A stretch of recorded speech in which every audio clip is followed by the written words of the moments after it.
Every January, the road to WrestleMania officially begins with one pay-per-view. That pay-per-view, of course, is the WWE Royal Rumble. Hello, ladies and gentlemen. Welcome to another episode of Shooting from the Horse's Mouth.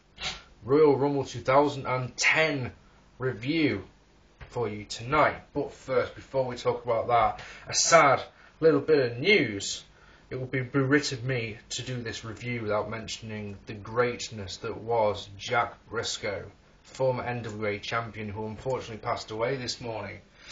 Not good at all. I don't do a lot of vids about wrestlers who passed away. You'll notice I didn't say a thing. I literally didn't say a thing about Umaga when he passed away.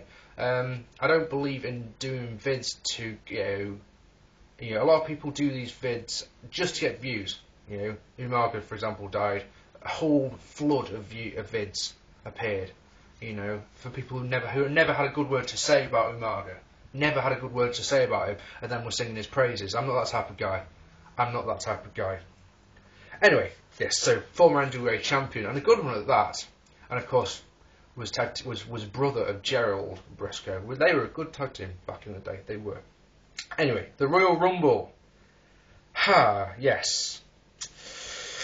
It's hard to get wrong, the Royal Rumble match, I mean. It's a difficult one to get wrong, because it's not like a standard Battle Royale where you've got 20 guys in the ring and it's over the top rope and whoever's last standing is the winner. It's a different concept, you know. I recently, of course, you've seen my Royal Rumble 2000 review. That was a great show, a fantastic show, you know. And that one showed exactly how you do the Royal Rumble. You know, a 4-star match for definite, probably up there with one of the best Royal Rumbles. Of course, the best one, in my opinion, was the 1992 Royal Rumble. Anyway, I'm waffling. Let's get on with it. So, the opening contest, Christian defeated Ezekiel Jackson to retain the ECW in a good match.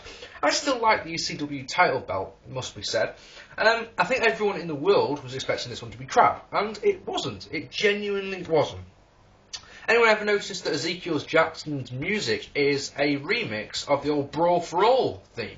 Has anyone ever noticed that? Maybe it's because I don't watch ECW, so I haven't really seen a lot of Ezekiel Jackson. But, you know, I was just like, hey, that's Brawl for All music when it started. Is it a Brawl for All match, this one? Anyway, yeah. Some nice moves in this one. Big clothesline, big choke slam, gets 2 for Jackson, as was a big powerbomb. Nice drop kick by Christian. Backbreaker gets 2 for Jackson. Beautiful tornado DDT gets 2 for Christian.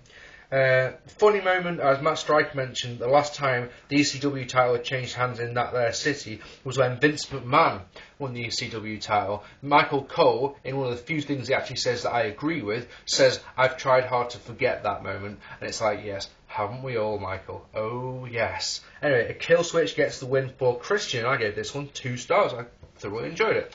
Next, we see a mildly, a vaguely, whatever way you want to put it, amusing skit with Crime Time, Teddy Long, the Great Khali. We also see a Cody Rhodes and Randy Orton skit that was just awful. Then we got to see a bonus match, if you can call it a bonus match, you know. No one is, I don't think there was anyone out there, unless you're a Miz or MVP fan, that went, oh yes, nice one for giving us this one, WWE. Pretty boring match here, as Miz defeated MVP to retain the United States title. What's interesting about this one is that, yeah, there was a nice finishing sequence, yeah, as MVP went for various pinning combinations. I like that. Miz getting the win with a roll-up, not good. And then MVP hits the Playmaker after the bell. Now, you can understand this one because, you know, MVP, the Miz has been ducking MVP, you know, because he was the number 1 contender to the United States title, and he's ducking out of the challenge. But it seemed like a Healy thing to do, you know. It was a bit weird, didn't quite understand that. Then, after a few more skits, including DiBiase and Randy Orton, get on with it, sort of deal. Sheamus defeated Randy Orton to retain the WWE title. Okay match, this one. My prediction obviously was way off the mark. I think, I don't know what to think about that one. It's just like my predictions for everything was, you know, I got 2 right. You know, very, very far off the mark with the rest. Sheamus comes out to no reaction. Orton, though, gets a monster pop. Jerry the King Lawler makes him smile by dissing Sheamus' skin tone. That was funny. I always like that one. Sheamus works over Orton's arm. Orton works over the knee. The match is slow. The crowd are dead. What can we say? An armbreaker DDT gets 2 for Sheamus. A nice Uranagi backbreaker gets 2 for Sheamus also. The crowd, they were really behind Orton in this one. Sheamus goes for the Razor's Edge. Orton counters it. A DDT by the top rope DDT by Orton, but Sheamus gets his foot on the rope.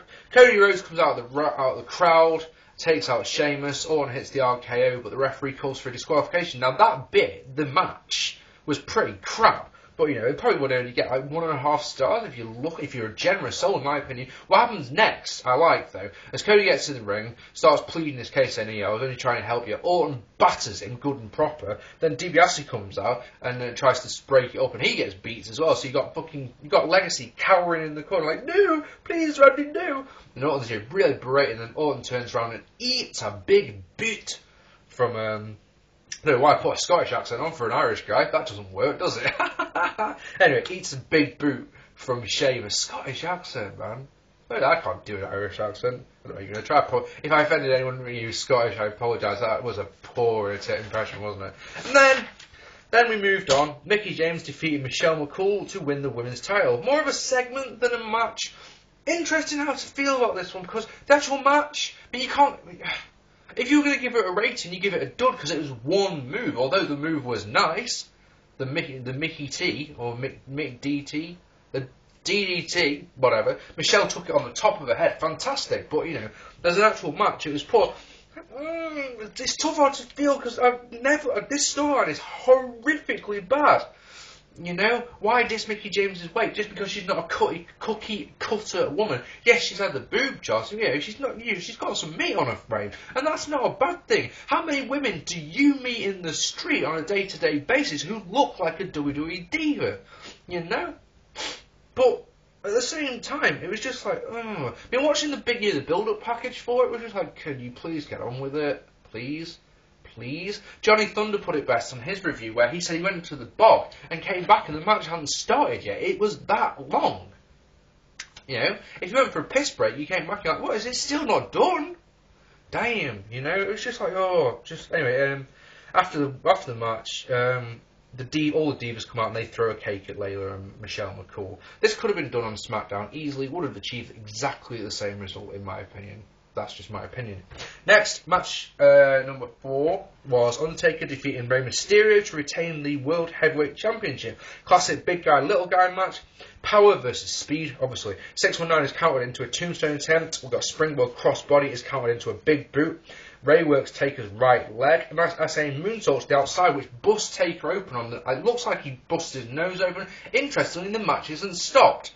That's a weird one. So if you get busted open the hard way on your head, you know, the match is stopped so they can come and clean you up. But if you get a busted nose, that's alright.